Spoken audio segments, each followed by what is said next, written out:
Welcome to the Shoulder Strikes MMA Podcast. You are now listening to the Hot Take Hot Box. Welcome to the Shoulder Strikes MMA Podcast.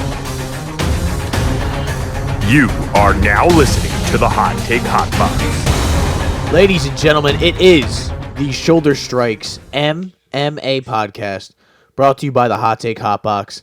My name is Matt McSweeney. I am joined by Ty Capone. Ty, we are talking about a UFC fight night from the Apex. What number is this? I think we're 70-something. 82. 82? Great. Listen, guys, I love the UFC. I do. I mean that from the bottom of my heart. But this shit has gotten so out of hand at this point that I am not going to sit. I used to sit at home and watch all of these cards. I cannot do it anymore. I will be like checking in and out of this one, and I will go back and watch them after, so I have something to talk about on this podcast like I always do. But, Ty, this is a bad one, man. Yeah, this is a really bad one. Didn't we just talk about this? The Brazil card was bad, but at least it had the whole Brazilian flavor to it, prospects and stuff like that. It ended up being better than we thought, I think. But, yeah, what is this? What would you call this? Filth. This is a Bellator PFL-ish card. This is more PFL than anything else. Yeah. If this was a PFL card, we would not even be talking about this. So it looks like there are 4. Let's see if there's more. There's 4 ranked fighters on this card, and 2 of them are Ribas and Pinheiro, which are, they're at a weak fake women's strawweight division. Both my girls, right? That's a pants around the ankles fight for sure. Shout out. Maybe would you say the ankles or the shins? I have no opinion on that matter. I will just strictly say that Amanda Ribas is a fraud, and so I don't trust Luana Pinheiro either. So I don't another know. Fraud. I mean, I just watched Amanda Ribas get destroyed by Macy Barber. So yeah.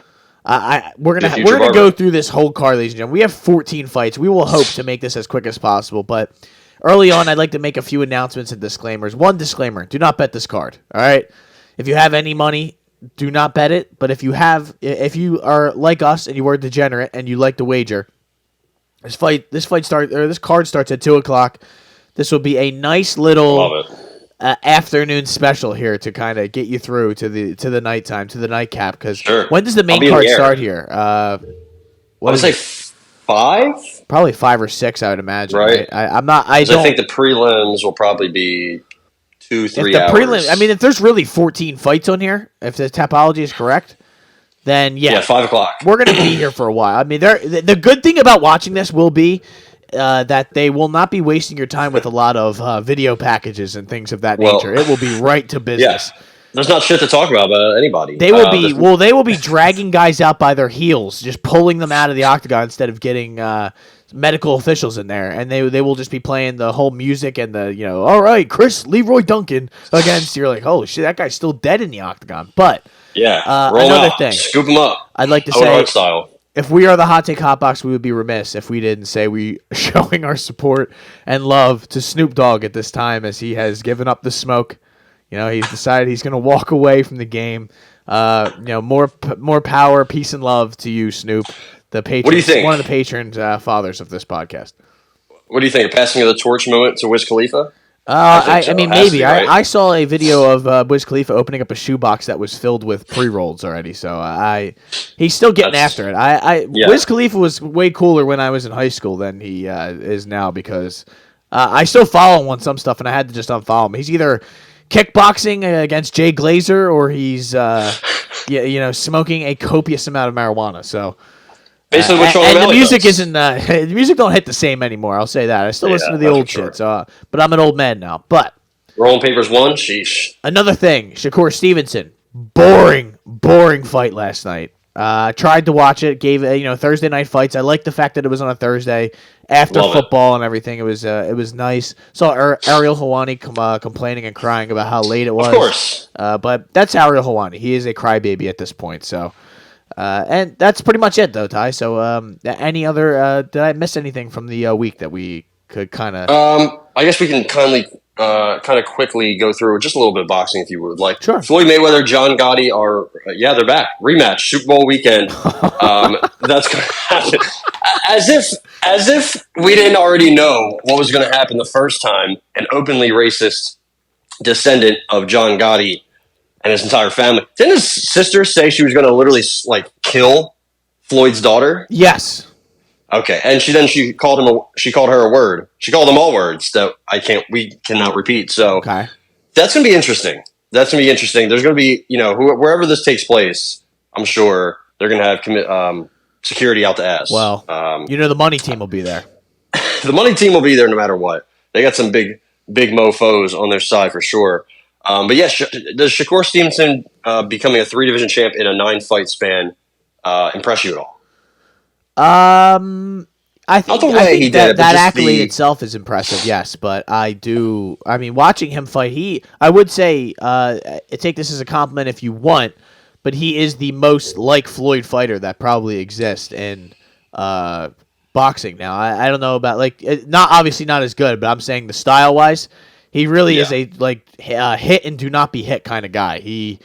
It's boring, I'm not going to lie. Most of his fights that I've seen have, some of them, obviously, he's going to knock people out, but he's due for one of those big-time fights where it's a name versus name, and we get to see who's better, kind of like Bud Crawford and Errol Spence. It's got to happen at some point. I think he's inching that way. Maybe not there next, but it's we're right there.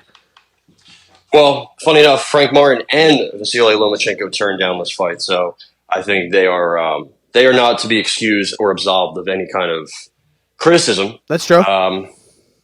Devin Haney offered him 25%, which his tweet last night about he should have offered him 10%. That was good. I hate to kick Shakur when he's down, and not that he's necessarily down, but like we were talking about earlier, when you have a bad performance as a top boxer, you're going to hear about it, and you're going to hear about it for a long time. Shout out to Jermell Charlo.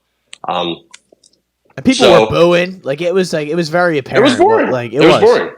Even the guy doing the scorecards was like, yeah, other than this being boring, this is a real one-sided fight. And I was like, holy shit. Rarely did he say that shit on the broadcast. I will say also, sorry to cut you off, but Joe Tessitore, incredible. I love that man calling a boxing match. He's great. Not as good doing football, but I think he's fine. I agree. But yeah, he's one of the better boxing guys.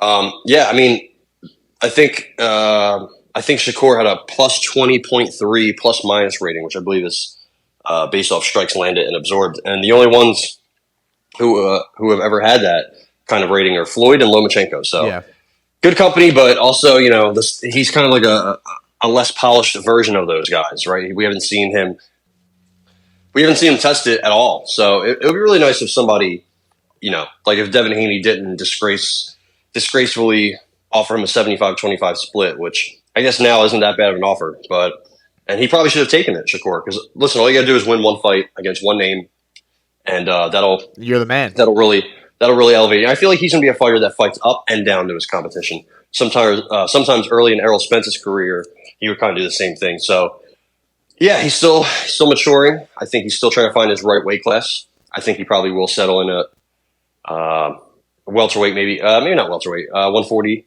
135 eventually. But yeah, not a great look. He's at 135. I'm sorry. I think he might settle at welterweight eventually. But the co-main, I think, so it wasn't really a great night for Top Rank. I think they were trying to set it up with Navarrete in the co-main, and he's kind of had a tough weight cut pretty much every time at 130. So I think they're going to, at least the plan is, to give him to Shakur Stevenson.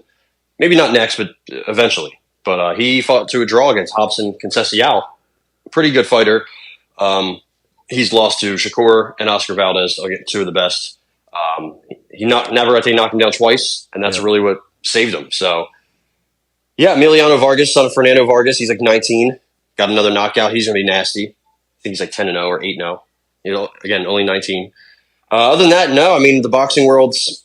So the IBF stripped Bud Crawford after 5 months for not fighting Jaron Ennis because he has to fight Errol Spence, who the IBF only gave one mandatory to, Errol Spence that is, in 5 years when he was the champion. So I don't really understand that. Jermall Charlo hasn't fought in 28 months. He still has the belt. Canelo does what he wants. Tyson Fury's never active. So I guess, the IBF just makes things up, right? Because the WBC lets their guys do what they want. The WBA blatantly just corrupt. So Boots, who poor Jerron Ennis, he can't get a fight, and now he becomes like the email status champ, right? That's what they call it. They send you an email and say, "Hey, you're the champion." Like that's what does that do for him? It's sad. So IBF just wants to pretty much give Boots a fight against Ocampo, and then they want to get a sanctioning fee and just capitalize. That's all these people want to do. So they also said they're going to do the same thing to Usyk and Fury when that fight starts. The champion of the IBF no longer. They're going to give that to Filip Hrgović. So how does that make sense? I don't know. You can pretty much do what you want as a sanctioning body, and then obviously the news of the Anthony Joshua Otto Wallin fight. Apparently, the winner of that is going to get Hrgović, who is taking the belt from Usyk and Fury without fighting them. Yeah, I try to follow along. I'm trying my best here, but Wilder also Usyk Fury. Card. Right, Wilder's also on there against was it Joseph Parker, and he's gonna slaughter that poor guy. They're putting names on that card, which I get. Like, it was the last targeted date for the Saudis and their Riyadh season, right? Shut up. I guess that was the last date. They said, "Hey, we need fights, so give us something." And there's like 12 different promotions. I wonder how much money they're making off that. Like, well, they're not. They're losing money. They lost a bunch of money. What was the last fight? The Ngannou Fury fight. They apparently lost a fuck ton of money, but they don't care. Oh no! I meant like the boxers and like the promotions. Yeah, like there's no way these people in Saudi Arabia are making any money. No one's going to this stuff. They're paying Eminem and all these other people to show up. Like, yeah, this paying is Mike Tyson to train hemorrhaging Francis. Money. Yeah, it's just kind of crazy. But 12 promotions coming in. It's Queensberry, which is such a joke. Frank Warren is just a joke. Top Rank, Matchroom, everybody. I think Anthony Deontay Wilder Bomb Squad promotions. Dimitri Bivol is randomly on this card against Lyndon Arthur. He's going to smoke that guy. Daniel Dubois is fighting Jarrell Big Baby Miller, who's probably, he has to be like minus 5,000 to fail a drug test. So we'll see about that. Well, and then Filip Hrgović. That's true. But Filip Hrgović also on the main card. He's fighting Mark Demore. He's going to smoke that guy. Our boy Arslanbek Makhmudov. He's already fighting again. He's on this card. Frank Sanchez is also on this card fighting Junior Fa, which that's. It's just kind of names, right? It's names, and they're all going to be there, and they're fighting, and maybe it's going to set up something in the future. Apparently, Joshua Wilder's next. We'll see. I will say, though, Ty, it's kind of a UFC-ish feel to it because it kind of has a lot of names and big fights on there, and whether they live up to the, like whatever. But usually boxing events are one good fight, maybe a half of a good fight, and then the rest are just guys you've never heard of before. So exactly. At least these are names, right? Like you said, Jarrell Big Baby Miller still technically undefeated. Right, he was supposed to fight Wilder, I think, or Joshua. I forget which one. I think Joshua, and he failed. Like he tested positive for like 16 different banned supplements. He's failed, and then he failed. He's failed like 15 drug tests in his career. He used to kickbox, undefeated. He talks a lot of. He showed up to the AJ Wilder, Wallin Parker press conference. He was there for whatever reason. He was just talking heavy shit to Joshua and Wilder. So. Maybe he's in for a big payday, or maybe he's going to fail another test. I don't know. Boxing is boxing. Can I ask you a question, though? Why wouldn't Wilder and Joshua just fight each other? Yeah. It's a good question. But it's a very good question. Why didn't Spence and Crawford fight until their mid-30s? I think with this situation, they want to kind of get them both a little bit active, right?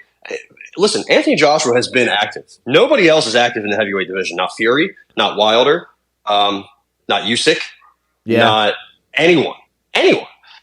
So, Andy Ruiz, after the Joshua fight, he's done nothing except just tweet like, "Hey, I won $20 million." Like, yeah, so do I, bud.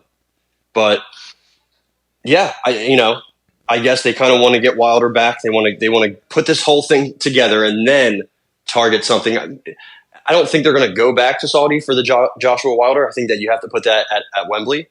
And I think Eddie Hearn's just kind of waiting for the right time. Listen, I don't agree, but I think it doesn't make sense. I can't say I agree, but I guess that's just kind of how they're approaching it. I don't know.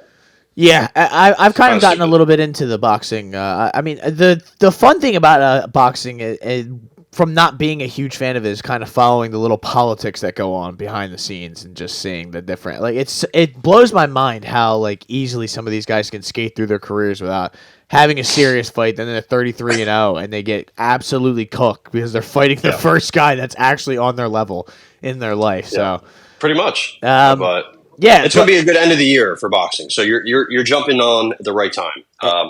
Showtime's done in a week or 2 weeks. No, next Saturday. Okay, I'm sorry. I don't know where we are in the week, in the year, in the day. Who knows? But next Saturday, not this Saturday, Benavidez Andre. That's gonna be a great fight. Adrian Broner is getting back in the ring in December. God damn. If you're interested, Ryan Garcia is taking a I'm not so cooked. tune up. That's one of the best pieces of media ever. Regis Prograis, Devin Haney early December. Robesi Ramirez in December. Jake Paul is back in December. I know, but I had to mention him. Do you know that guy he's fighting? Sorry to cut you off. I do not. No, I've never Andre heard of August seems like a fake name. I feel like he's not a real person. So I guess we'll see if KSI steps in or something. But Anthony Joshua, we're getting that card on right before Christmas. Right after Christmas, Naya Inoue fights Marlon Tapales. That should be a good fight. So we're ending the year on some, with some really good fights, honestly. I think what we have scheduled for 2024, at least for now, should be good too. So that's about all the boxing wrap we have. We are looking forward to it. Do you care at all about the Bellator card tonight? Do you care at all about the fact that Usman Nurmagomedov got popped for using some sort of banned substance and he's out for 6 months and had to relinquish his spot in the Grand Prix? So maybe all of those Russians are rats and they're all on the juice, but who knows? Apparently, listen. Ali said it's a misunderstanding. So No, my bad. Sorry, I even brought it up. My bad, Ali. Get the fuck out of here. That guy's as dirty as it gets. But I'm kind of Kobayashi's fighting on this card, by the way. Takeru Kobayashi. Isao. So Isao. All right. Isao Kobayashi. I think, honestly, the main card should be pretty good. I think Patricky Pitbull's in for a world of trouble against Alexander Chablis. AJ McKee, Sidney Outlaw, that sucks now. But, it'll be fun to see McKee. Stop Sabatella running back. I mean, I hope it's not as boring as the first one. But it's 3 rounds, so we'll see how that goes. Patchy Mix. Really excited to see Patchy Mix. I think he's one of the best 135ers in the world. I think Sergio Pettis, it's kind of crazy how he's resurged, right, the last couple of years. Career resurgence after leaving the UFC, but he's up against it. Patchy Mix is a fucking killer. His only loss coming to, I think it was Juan Archuleta. That was a couple years ago. He's been just demolishing folks. Your boy James Gallagher, he didn't stand a chance against him. So every time I think of Patchy Mix, I think of him sending him to the shadow realm, dude. Patchy Mix hooked him. Yeah, and Patchy Mix gets to go home to Tatiana Suarez. So he's really winning right now. It's been a good couple years for him. And then in the main event, you have Yaroslav Amosov. Jason Jackson has done pretty well. I think he's kind of been like a big underdog in some of these 6-fight winning streak, I believe. Amosov, he's a scary guy. I think, comes to the UFC, he'd be top 10, maybe top 5 at 170, honestly. He beat Logan Storley the first time. He was like a 4-time All-American from Minnesota. Out-wrestled. And in the second fight, he ran through him. He didn't finish him. He hasn't been getting finishes, but he ran through Logan Storley, man. Beat Douglas Lima easily. Shut down the Ed Ruth hype train when that was a thing. So Yaroslav Amosov is also fought in a war in the middle of all this. He said, I'm going to fight in this war, and then I'm going to come back and fight Storley again and run through him even worse than the first time. So that's a scary guy. 27-0. Excited to see him fight. So that's Bellator. Now we should move it on to UFC Vegas. What? 82. 82. 80 poo. 82. 80 poo. You could call it if you're trying to be disrespectful. Let's start the hashtag. 80 poo, yeah. Main event is Brendan Allen. Brendan All-In Allen to all of you people out there against Paul Bear Jew Craig. So that's what we're working with. Paul Craig is I still have fucking Bellator odds up, so I have to scroll up a little bit. Minus 450. A favorite for Brendan Allen, I should say. Brendan Allen is the favorite, ladies and gentlemen. Paul Craig, big-time underdog at plus 350. Seemingly the only way he gets a victory here is a a prayer submission from the bottom, it seems. That's just the right away the look. And it seems like the only way Paul Craig really wins unless he just takes people down and starts just smashing them. He is at 85. I think that is important to note because he did look pretty good in that Andre Muniz fight. I don't want to take that away from him. It was his 85 debut. And debut. And I think the main thing that we took away from that last fight was that Andre Muniz looked horrible. I don't really think it was necessarily we were like, wow, look how good Paul Craig is. I mean, Paul Craig looked better at 85 than I thought he was going to, but Ty, I think you'll agree with me when saying I think this Brendan Allen fight is just a little bit different in skill level, I would say. I mean, Brendan Allen fought Andre Muniz and smashed him as well. So I don't see Brendan Allen really running into a huge amount of trouble. The reach is only 1 inch. I mean, like this, he's not going to have like a huge size advantage in this fight, Paul Craig, being the guy that's going down in weight. He's only 1 inch bigger and 1 inch reach. So I just don't see how Paul Craig. Brendan Allen has pretty good striking. I think he's going to be fine if it stays standing. I probably think he will keep it staying standing for the most part. I don't think you really want to play around in Paul Craig's guard. So I got Brendan Allen. I just don't. I haven't really seen the odds for the inside the distance, so I don't want to make a determination yet. Inside the distance is minus 280. I probably would just stay away from this, to be honest. Yeah, I don't know if there's anything really to bet here. I guess unless you're on Mr. Paul Craig, you want to bet him by sub. I guess why not, right? He's kind of done that his whole career, but I don't know. He does look good 185, but I think Brendan Allen's probably more physical. I think he's going to have a strength advantage, a size advantage here. Let's see how Paul Craig's reach real quick. Yeah. So I think the problem with Brendan Allen's striking is his defense more than his offense. I think he has some pretty good hands, and I think he has some pretty good kicks. He keeps getting better. His losses, it's crazy. He's 10-2 in the UFC, and his 2 losses are Sean Strickland and Chris Curtis. I think both of those have aged well. He did get finished by both. So I think he used to have a reputation to be kind of like a quitter. Maybe he was like a gas bag, but I think that's more like Andre Muniz. He's a gas bag, right? So yeah. He actually has a pretty good strength of schedule. I mean, beat Aaron Jeffrey on the Contender Series, who's in Bellator. Yeah, he's pretty good. Beat Kevin Holland, finished Kevin Holland, beat Kyle Dawkins, finished Andre Muniz, and then he finished Bruno Silva quickly. And then again, like I said, he fought Strickland and Chris Curtis, and ended up getting finished. But I think he held his own pretty well. Again, both of those wins have aged well. Sean Strickland's a champion. And Paul Craig, I think Brendan Allen, all in all, he's gotten better. He's still getting better. He has good kicks. He's a black belt. I think he has that smothering wrestling game. I think he could neutralize Paul Craig. I don't think he wants to fuck around because Paul Craig has a tight grip. He's kind of like a Venus flytrap. As soon as he gets you, you're fucked. Ask Jamal Hill.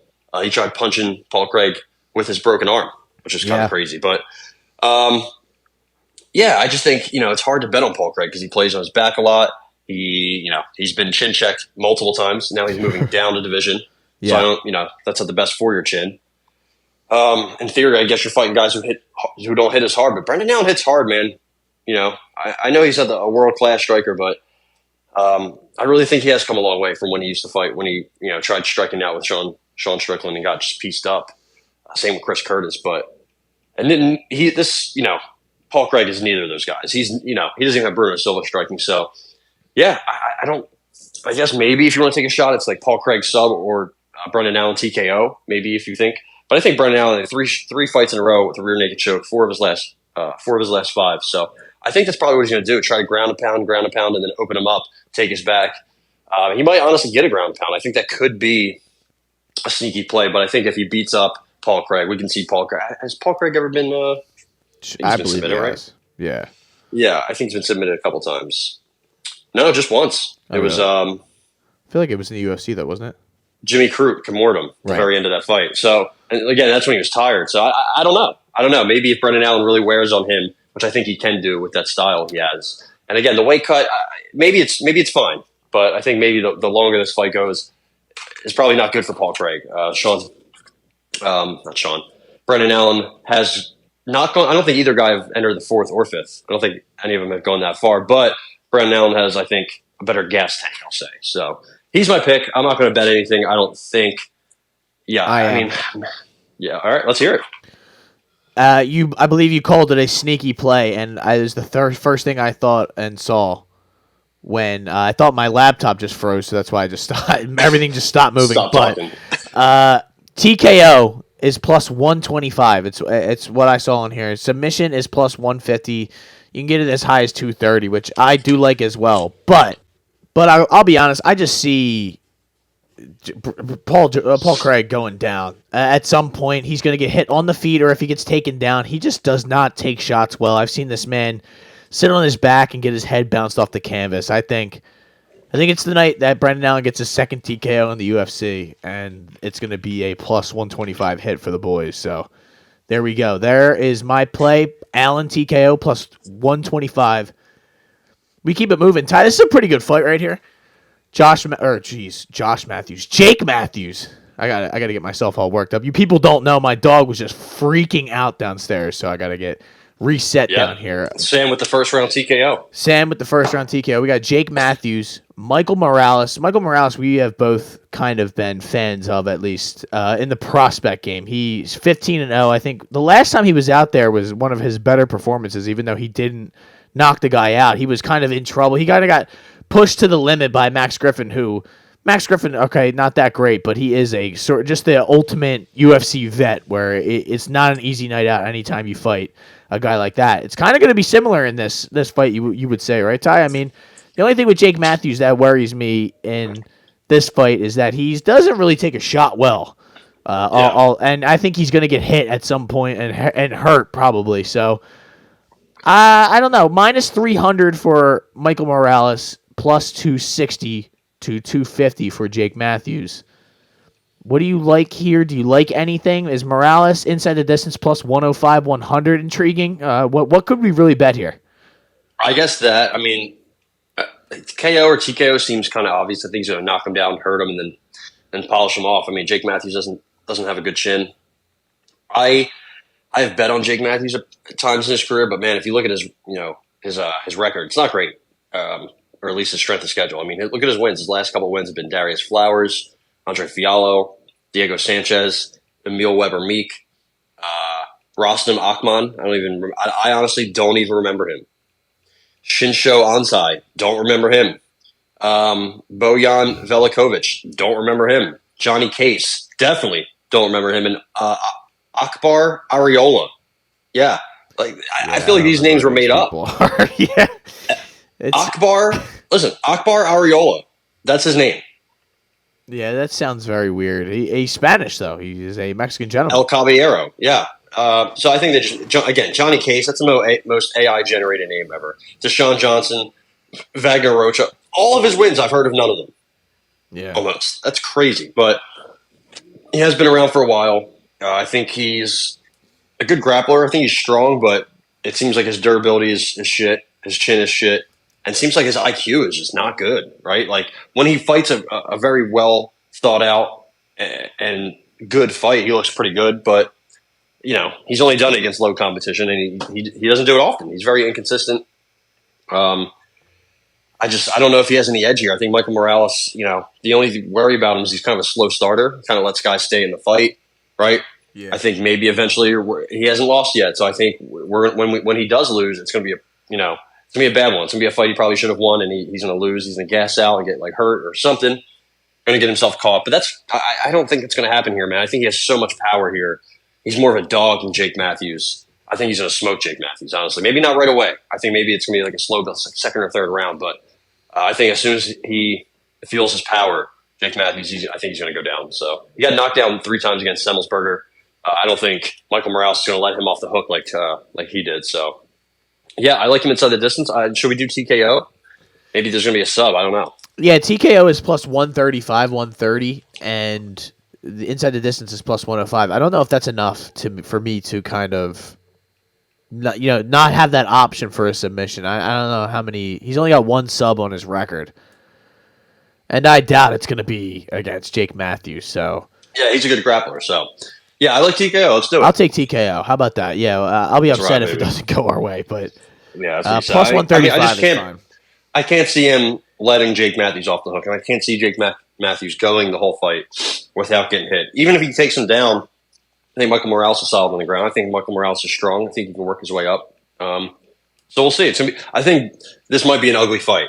Not ugly in a bad way. I think it just might get kind of, who's going to be a bigger dog here down the stretch. If it gets extended. I don't think either guy are really hoping or banking that it does get extended. Yeah. I think both guys want to get a quick finish, but we'll see. I think it's going to be an interesting fight. I know a lot of people are shitting on it for being a co-main, but I think it's fine. I really like. I don't mind it. I like these kind of fights. I like when you get a prospect like this. Like it's somebody that I view highly in Michael Morales. So I just want to see him fight. It doesn't matter really who it's against. Jake Matthews is like the perfect next logical step for someone like him. So we got next Jordan Levitt, baby. Jordan Levitt. That is the Monkey King. He's fighting Chase Hooper, who you guys all know. If anybody who listens to this podcast on a regular basis, and I adore you out there, ladies and gentlemen, the loyal fan out there, the one singular person, or I'm just fucking around, but there's more than one person that listens to this podcast. But the dream, Chase Hooper, we hate him. Absolutely hate him. I can't stand him. Hate when he fights. Fade him every time. But I got to be honest, Ty, I don't know if I'm going to be able to do it. I want to really badly. He's a minus 200 favorite, which in any situation, that's instant fade alert. But I just don't think. I mean, I think this is probably going to be just a large scale jiu-jitsu match with some punching involved. I think this is going to be a lot of grappling, a lot of rolling on the ground. And I just don't know if there's anything that I really feel comfortable betting other than maybe fight goes to decision, which is probably favored anyway. So, yeah, I don't know, man. This is something we didn't want to see at all. I think if there was somebody, nobody was clamoring for this fight. Would you want to see Jordan Levitt chase Super? Me and you would be like, absolutely not. Take my head off first. But yeah, I don't know. I mean, I think we've counted out Chase Hooper too often, right? But I don't know. He looked pretty good the last time. He looked better at 135, I will say, but he was taken down a couple times by Nick Fiore, who is not good, I will say. And not that I think taking down Chase Hooper is the best strategy, but I think it's he's pretty skinny still. It's not that strong. He doesn't have his grown man strength. Still born in 99, so he's still young. And I think he's definitely not somebody who has great durability. Not that I think Jordan Levitt does either, but I think Jordan Levitt's last couple fights have been good. Steve Garcia just smacking Chase Hooper around the octagon was not good. He did get a good win over Felipe Colares, showed off his striking. Actually got a TKO, RIP, Mr. Colares, but that's crazy. He wasn't able to finish Fiore.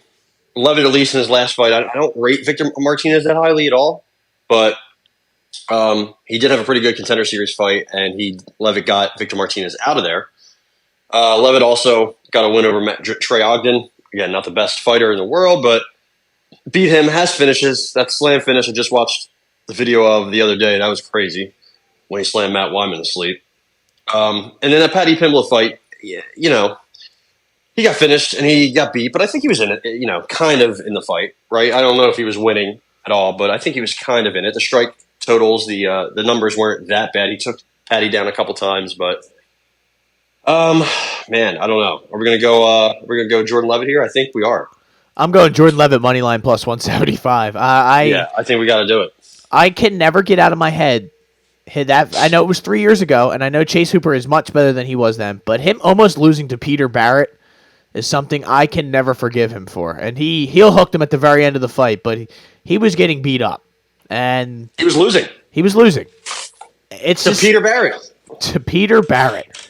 And Jordan Levitt's not bad. He's not horrible. He's not great, but he is not losing to Claudio Puelles wasn't good, but no, but I just, that's what if he's going to lose, it could look something like that though, because Chase Hooper has a weird game like that. And I really do think a good bet here, minus 120 fight goes to decision. I am not going to take that though, but I just think that is, if I was pointing something out, I think this fight goes the distance. I just like Jordan Levitt here, and I think Chase Hooper is going to get taken down. I think Jordan Levitt's ground game, and he's kind of a smothering sort of guy. He's it's not exactly easy to get up when he takes you down, it feels like, but it seems like they both play guard, and they're both like Jordan Levitt's a pretty good grappler in his own right, but I feel like he plays guard a lot. Chase Hooper plays guard a lot, but Chase Hooper's not good at winning rounds, right? No. And I think Levitt has, he's got some finishes, and he's beaten some guy. He's edged out fights. So I don't know. I really, it's not going to be great. It's going to be a sweat. It's not going to be fun to watch. I'm sure it's going to be a meme fest. But let's see. Let's see if Chase Hooper takes off, or if I think we got a good line here at plus 175 now. You putting it on the card? Yep. Love it. Absolutely love it. And then we're gonna twerk. Yeah, I'll be twerking my cheek somewhere when this fight goes down. Peyton Talbot, it'll be a pants around the ankle situation for everyone around me at that point. So we got Peyton Talbot. So I'm sorry, Ty. That's right. You work with Peyton Talbot, don't you? No, I'm just kidding. He just got done fighting Reyes Cortez. He's fighting Nick. How do you say this gentleman's name? Nick Aguirre. Aguirre. It looks like Aguirre, but Aguirre. Who knows? Aguirre. Whatever it is, that's who he's fighting. He is coming off of a loss to Dan Argueta. That's not good. Yeah, he got smoked. That's not good. It's just not good. Peyton Talbot's coming off of a win. I mean, do we even have... Why is this fight this high up on the card? Who knows? They think Peyton Talbot's the truth. He's minus 750 to Nick Aguirre's plus 500. I probably am going to stay away from this. You don't believe in Peyton the Dick Bandit Talbot? I mean, I probably do, but I just don't see how I can bet this. Inside the Distance is minus 110 here on DraftKings. That is not his nickname, by the way. I had a feeling. So I think he was close to getting Reyes Cortez out of there a couple times, especially late in the fight. But Junior, I think his nickname is not good. He lost to Christian Rodriguez in the Contender Series, which nothing wrong with that. But he also lost to a 3-4 fighter in LFA. Most of his wins by decision, so not good. I remember watching that fight, and I mean he put it on him. It seems like his output is very good, very active. Kind of turns up as the fight gets extended. Good pace, but he's very hittable. And I think he can kind of be controlled by bigger, stronger, better guys. I don't like his frame. I don't like his strike, like some of his striking defense, especially. He hasn't lost yet, so I can't wait for that loss. He's kind of a junkyard dog. So, and Nick Aguirre, I never thought Nick Aguirre was really that good. He had good Brazilian jiu-jitsu, but not really a good wrestler. And he fought Dan Argueta on short notice. He got dominated. So, yeah, I'm going to stay away from this fight. Too many unknowns. I don't think either guy is really good at all. I don't think Nick Aguirre is going to win many fights in the UFC, if any. And I don't think Peyton Talbot's going to win that many, but they like Peyton Talbot. So, yeah, we'll see. I think Talbot wins. I think he might even be able to finish him late, but, I'm staying away. Yeah, I agree with... he might be able to finish him late. I'm just not going to mess around with this. I don't know enough about either guy to really have faith in this. So, Amanda Hebos, Luana Pinheiro. Who's ranked where here? I know Hebos is close to the top 10.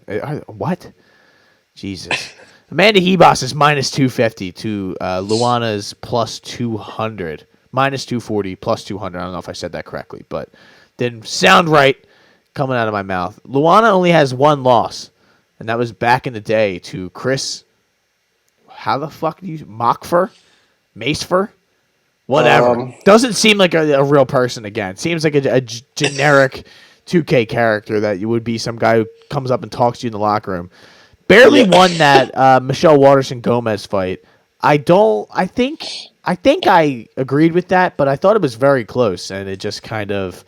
She also pulled a nice stun against Randa Marcos. I was just going to say, I'll never forgive her for that. That was some of the most despicable work I've ever seen in my life. Fighting Amanda Hebos. Carried back to the and it was nowhere near that hard. Then she was like blinking and doing the whole Aljamain Sterling thing. It was just I'm on your side, Luana. Yeah, I know you always have been, and it has to be pointed out when we mentioned Luana Pinheiro, but I like Amanda Hebos here. I just don't know if it's bettable. Yeah, I don't trust either. I don't trust her either, for the record. Yeah, how could you? Anytime she gets punched in the face, she gets that wide-eyed look, and you're like, oh, my God, We're man. done. She looks like she's... and when things, get bad, they get worse. Polyana Viana literally knocked her out cold, which is crazy. Marina Rodriguez, that went from bad to worse quickly. Macy Barber, same thing. The Chuk fight, I think that was just a tough fight. But the Vivi win was good. The Virna Jandiroba win was fine. I think a lot of people thought she might get subbed, but I think she's just better here. I think she's bigger. She's moving down. She's back down to 115, which is probably good. As long as she can make the weight, I don't know. But she has a good jab, good kicks. She mixes in takedowns. I think she's probably the better grappler here. The only problem is her chin. Really, she just doesn't like getting punched and taking punches. And Luana Pinheiro hits hard, man. She swings wild though. So that's my problem. Like she's gonna have to really find the perfect shot, and it could happen, but I just think she's like average all around. She's again explosive striking, but very early. She's I think very early finish or bust. She fades, makes mistakes, and her IQ goes out the window after like a round. She has very powerful movement. I guess. Also, she's just bad gas tank. So I think yeah. I just don't think she's really, that's my girl, but I don't know if her ceiling is that high, honestly. So I'm going to go Hebos. Probably a decision, but I don't think I'm going to bet anything. It's tough to bet her when she's this big of a favorite, She's pulled many stunts. Yeah, both of these ladies have pulled some stunts, so I don't trust either one. I'm going to stay away. So we will keep it moving. This is the last fight on the main card. I don't know how this is on the main card. Some things seems like they could have moved them around. But your boy Euros, he's getting back in there. Euros Medic fighting your boy. This is a guy you've been talking about for a long time. I know he was at your house recently, and you got to meet some of his family. Miktabek Orobai is getting. How are you just gonna let me say all that nonsense? I was just gonna keep going saying you're the godfather of his child and all this different shit. But Meek Debek, he's getting in there, bro. He is a favorite in this fight. Minus 140 to a plus 125 for Euros Medic. Ty, do we know anything about this gentleman other than the fact that he's fighting Euros Medic, who we have both said on multiple occasions is a fraud? And I believe he's an Alaskan gentleman, right? Or at least fights out of Alaska. So that is a red flag immediately. But his only loss is to Jalen Turner, who is pretty good. So he looked good in his last fight against Semmelsberger. He did. He really did. When he moved up, right? He's at his natural 170. Yes. Yeah. So I don't really know much about Mr. Orobai. The only thing I really have written down here is he's got decent striking with power. Seems like a solid grappler. It's just a short notice fight. Like he seems like he has some skills, but I just don't know. I haven't honestly watched any of his LFA fights, and they're against the only fighter I recognize on his strength of schedule on his resume is Jalen Fuller, and Jalen Fuller's not even that good. He fought Trey Waters. He fought a couple other guys. Yeah, he's 7-4 now. Yeah, he's an LFA regional scene mid fighter is what he is, but he went the distance with him. So maybe this guy's not that great. Maybe he has a bad gas tank. I don't know. I also don't know about Euros Medic, the doctor. I thought he was a bum, and then his last two fights have been pretty good, especially moving up against Semmelsberger. I bet on Semmelsberger like a big idiot. So yeah, I think Medic looked good. I think Medic's grappling is getting better, but that's obviously his weak point. So I think if there's any grappling exchange here, Orobai probably has the advantage. But yeah, I think Medic has really good, powerful striking, good leg kicks. I think he's probably going to. I don't know. I'm going to stay away from this. I would take Medic, but I'm not really. I'm not into backing Alaskan fighters. You know what I mean? Yeah, and his only loss was in 2020. He lost a decision to some man named Satuyev. That guy's probably good though. He's 13-0 right now. So maybe they gave the decision to him because he's that's an ACA, which is Kadyrov's organization. Well, those guys are killers too. Yeah, but I wouldn't be surprised, if the fight they gave it to the Russian fella because the judge has a family, he doesn't want to lose it. So well, You gotta factor that in when you're judging over there. So I don't like anything on this fight, so I'm staying away from this as well, and we will keep it moving. This is the prelims now. We have JSP, Jonathan Pierce, fighting Joe Anderson Brito. Joe Anderson Brito is a underdog, a plus 105, 114 underdog. Minus 125, 130. It's enough for JSP. Ty, are we going to let Joe Anderson Brito go to war by himself? Or are we going to get into the foxhole with Tubero and absolutely lay some hammers down? Because this guy, every time we've seen him lose. But the way this man was built when we first saw him fight was like, okay, yep, never going to let this guy, he is jacked. He is on every supplement that Brazil has to offer. That's why nobody's really been tested hot recently, is because he has everything inside his blood, allegedly. So, Ty, I ask you, are we going to bet Joe Anderson Brito here against JSP, Jonathan Pierce? I think we are. Now, the only thing is, what do we bet? Do we bet just his money line that maybe he ekes out a decision? Maybe he knocks down JSP and has him close to finishing, but gets him off the hook. And then they go to a third round where he loses, right? Maybe they does go the distance. Because I think JSP has been finished a couple times, but it's been a while. I mean, Joe Lozon, that was bad when he ground and pounded him like a minute in. I know it was a couple years ago, but bro. He was toe holded by Quentin Culpepper. Dante Culpepper finished JSP. I know you were waiting for that. The vision I just got in my head of Joe Lozon pounding this guy out. No, pause. But yeah, it's just not good. So can't let that happen. And if you ever saw how it went down, you'd be even more wary. I guess is the word of betting it. But he's been hot since then. I just I just went back and I'm looking at this GIF, a long extended GIF, and yeah, Joe Lozon dogged him. Oh my God, dogged him bad. Bad news. He knocked him down quick. Yeah, I mean, Joe Anderson Brito, explosive, especially early. He's very explosive. I remember he got controlled by Bill Algio kind of easily, but we like Bill. We like, what's his nickname? Who? Bill Algio. Isn't he Senor Perfecto? Yeah, we love that. I think sub attempts will also be here for Brito. I think he's going to beat him up on the feet, man. I really think, when we see JSP at Pierce, I was going to say, when we see JSP at distance, I think we see him get touched up and cracked a lot, man. He just kind of like invites it.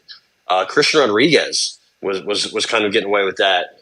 He was able to take him down, almost got a couple subs. That fight was crazy. Even Omar Morales was touching him up. Kai Kamaka was touching him up.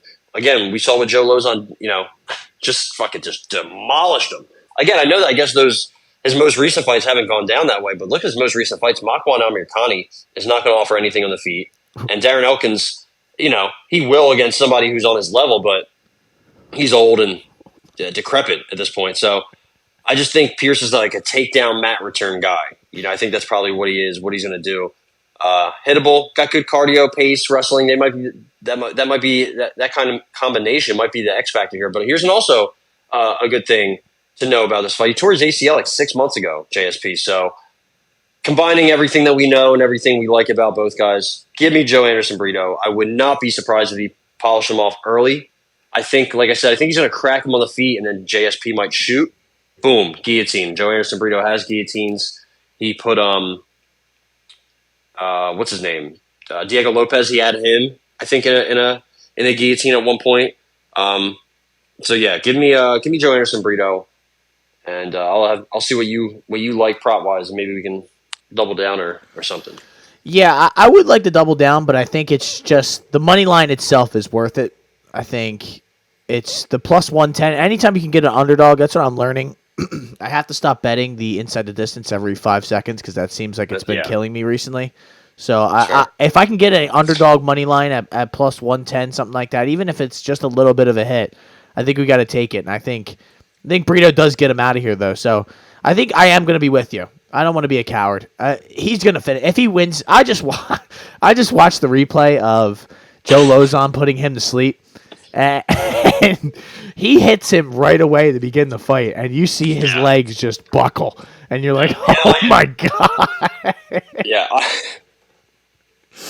I think Brito's going to do some bad things. I just don't know how he's going to finish him. So inside the distance is plus 165.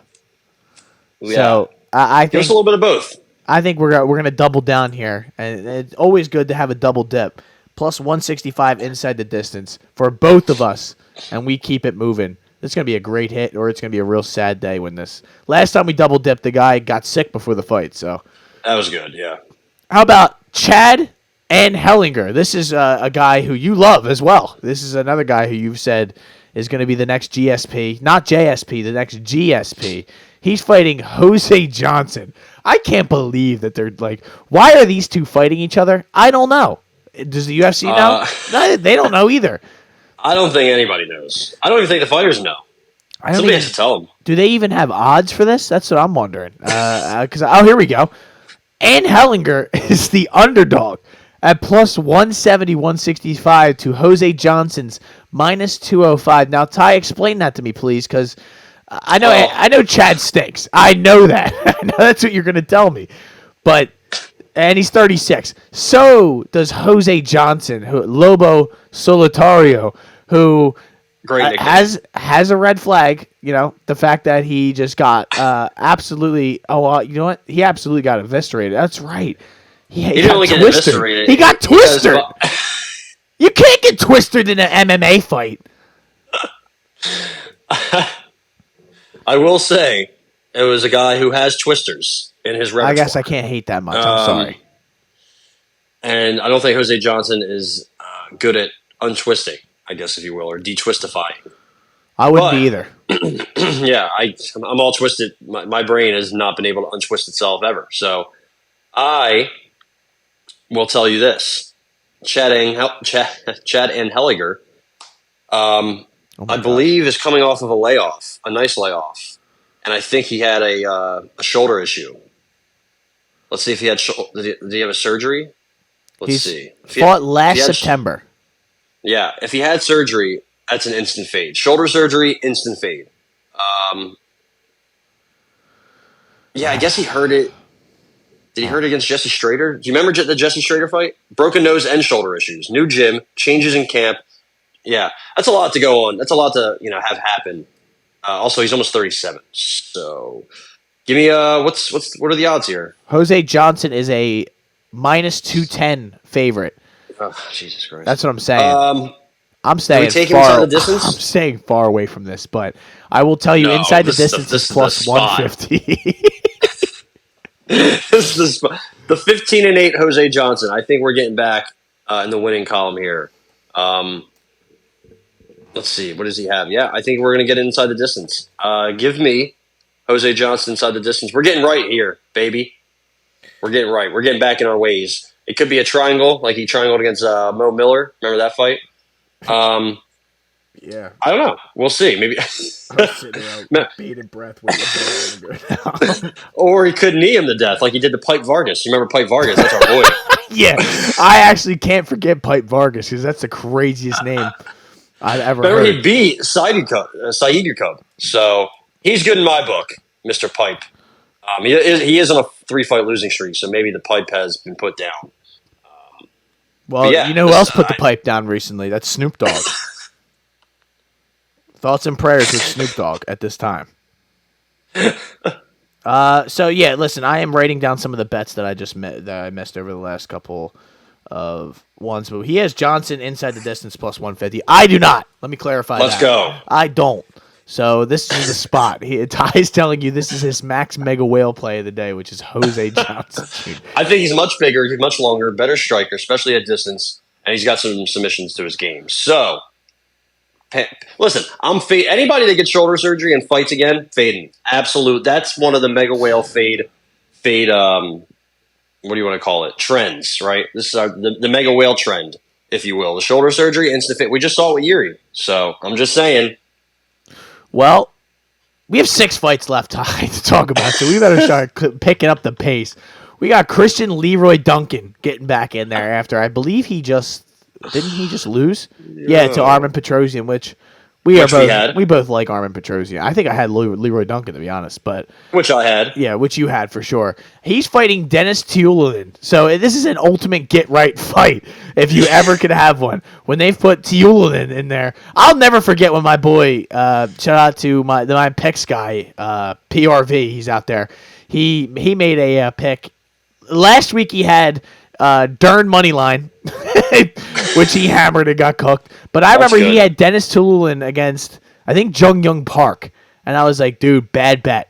Bad bet. I'm telling you. I'm like, he's like, well, this is what the Sharp had. I'm like, the Sharp is a fucking moron, dude. The Sharp is Jamie Pickett. Yeah, don't do it. Do not bet it. And he was like, all right, well, yeah, you found out what happened. He got cooked. So yeah. Also, I had Gregory Rodriguez by sub, and he decided to elbow Dennis Tiuliulin in the back of his head into dirt, pretty much. So, yeah, we didn't get that. We didn't get that sub. I was watching that in an Uber, and my Uber driver was like, "Why are you all right back there?" I'm like, "No, I'm not." But keep fucking driving, bud. Yeah, 2 stars. I was in an Uber last week where the guy was sitting at a red light for 30 seconds, and I told the guy, "Yo, man, listen, wouldn't hold it against you if you ran this shit." And he looked back and just ran that shit, bro. Immediately as soon as I said that, I was like, "Thank God."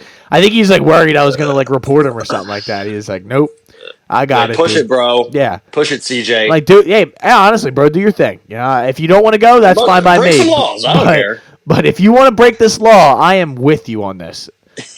So it'd be wild to get there's like no odds for this fight. I don't know why. Was this a late? Was this a late kind of replacement fight, or am I just a moron? It appears Putin has called for Tiuliulin to come back to Russia. Jesus. Tiuliulin is a plus 410 underdog to a minus 550, 500 for Christian Leroy Duncan. So, I believe the last time Mr. Duncan won, Mr. Dusko Todorovic snapped his knee in half, right? So, oh boy. That was the only time he's won in the UFC. I don't know if we've seen Mr. CLD. I remember one time you said his nickname should be CDL because that's what he's going to have to get after his career is over. No, I did not. So, I remember you said that.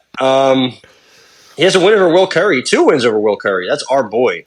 Throw kicks, Modestus.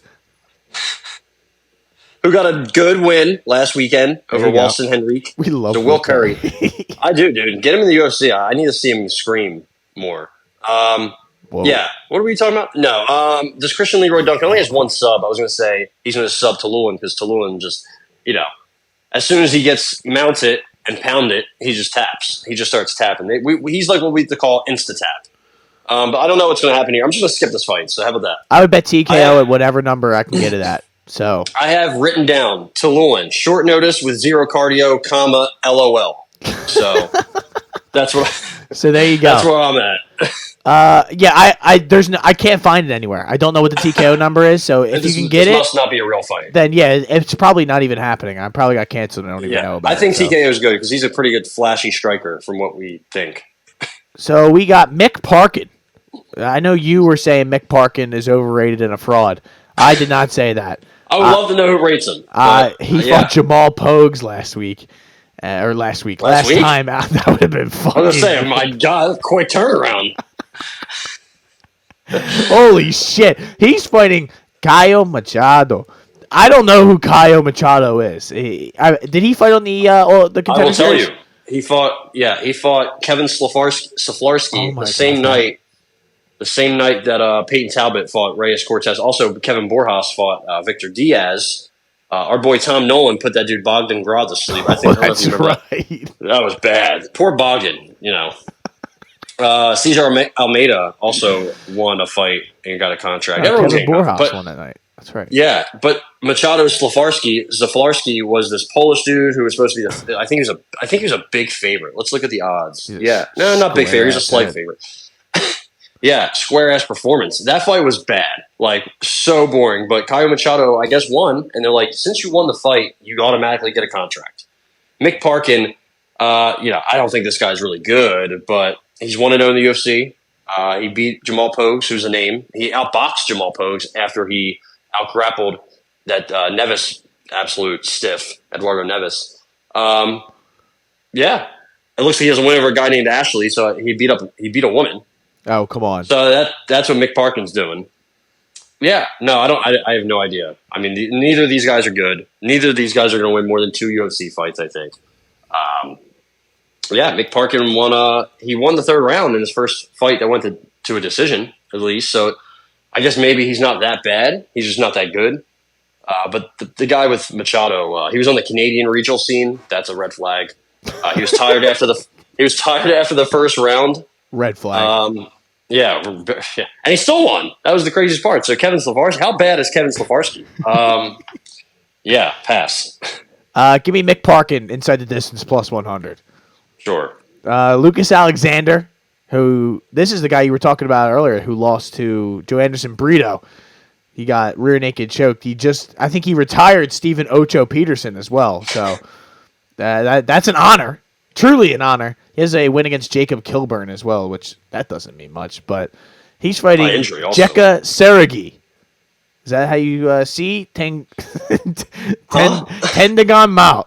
So I can't wait to hear Bruce Buffer say that nickname. Yeah, that's gonna be brutal. He's gonna be. Oh yeah, he destroyed Anshel Jubilee, or he lost. He got destroyed. He got smoked bad. Oh okay. And you know how we feel about Anshel Jubilee around here. Yeah, I have never been a bigger hater of Anshel Jubilee. You mocked. Threw stones at me, laughed at me, spit in my face when I said Mike Breeden inside the distance. And he didn't even get a contract. That's a disgrace. But Lucas Alexander, what is the odds on this fucking slop fest? We have minus 550 for Lucas Alexander to Seregi's plus 400. What? You can't finish Ocho Peterson. Now you're minus 550. Yeah, all right. I think Alexander's got that. I'm good. I don't even need to talk about that. I'm good. I'm good. Killer be killed style. He's not technical. I think they're just gonna be a striking fest. Neither guy wants to grapple, and both guys hit hard. So the problem is, I think Jekka Seregi stinks. I mean, he was on road to the UFC, and he lost on his road to the UFC. Actually, I guess he didn't lose on his road to the UFC, but he lost. He lost to a guy named Anga. That's just his name. Angga. Anga. Well, there's one letter missing from that really could be an issue. However, the Hitman beat him, and he's I don't know, he's pretty good. He just lost last week though, so he's fighting at One Pride MMA. So that's One Pride MMA, yeah, whatever that means, against Ronald Mastrana Shahan. Do not add that other letter, ladies and gentlemen. Look at the guy's picture that he lost to in his last fight. I mean, come on. Oh God. So, I think Jekka Seregi is not good. I'm sorry. I watched him in Anshel Jubilee, and I'm like, I'm fading both these guys in their next fight. And they both got a next fight. So, Lucas Alexander's going to kill this guy. And that's pretty much where I am. So, give me Lucas Alexander, who missed weight. When you miss weight, you don't lose. It's pretty much the algorithm. What is inside it's like 78%. Minus 135. Can you find odds on this? This card might not exist. I don't know. I'm staying away from that. So, you want Alexander inside the distance? Well, I guess it depends what it is. Minus 135. Jesus Christ. No, I don't want anything to do with this. Yeah, I'll take it. All right. Love it. I love it. So I'll let you lead the charge here. This is one of your girls, Lucy Pudilova, not her. Eileen Perez, who definitely not. All of a sudden starts twerking her cakes whenever she gets the chance. The second she walks in the octagon. So yeah. That thing is swinging for sure. But yeah, I'll say Lucy Pudilova is my girl. I fuck with Lucy Pudilova. She finished Yanan Wu. We had her that night. And she lost to Jocelyn Edwards in an absolute robbery of a decision. The problem is nobody gave a fuck because Jocelyn Edwards, the fight sucked and both the fighters sucked. So everyone's like, who cares? She absolutely got robbed. So this is her second go around in the UFC. She somehow lost the decision to Talita Bernardo in Octagon with a K. So that's crazy. I guess she got held down by her, which is wild. So if Eileen Perez wants to, do what she does, which is wrestle, grapple, keep a good pace, it seems like they just play into each other's games, And I don't think Lucy Pudilova has really good boxing. Like she has the ugly boxing to initiate a clinch, and I guess she tries to get you down, but when you get her down, it's pretty easily. So I think she's kind of just going to play into Eileen Perez's game. Eileen Perez is stronger. don't know if she's much bigger, but she's definitely stronger. I mean, she's got a good physical lower body, if you will. I don't know if this is pants around the ankle. Maybe the shins or the knees, right? Because Eileen Perez is definitely, we're there. I'll be watching with my pants all the way buckled up. So, let me do you have a belt? Out. Do you have a belt on? Well, yes, the belt will be on. We're taking that belt off, folks. I got Eileen Perez here. No bet though, because I think it's probably going to the distance. But I think, yeah. I'm looking at the gentleman that Christian Leroy Duncan was supposed to fight, Cesar Almeida, who's 35 years old, and he has a stone cold vest on right now, and he's absolutely jacked. So, wish that fight would have happened. Let me just say that. He's a kickboxer, I think. He fought Pereira. He beat Pereira. Holy shit. All right, so there you go. I'm staying away from this. I don't even know. Do you want anything here? I was tuned out. I couldn't believe how jacked this guy was. Eileen Perez is minus 180, 175. Do you want a inside the distance, which I can get for you? I just want her. Okay. All right, so we're going to keep it moving.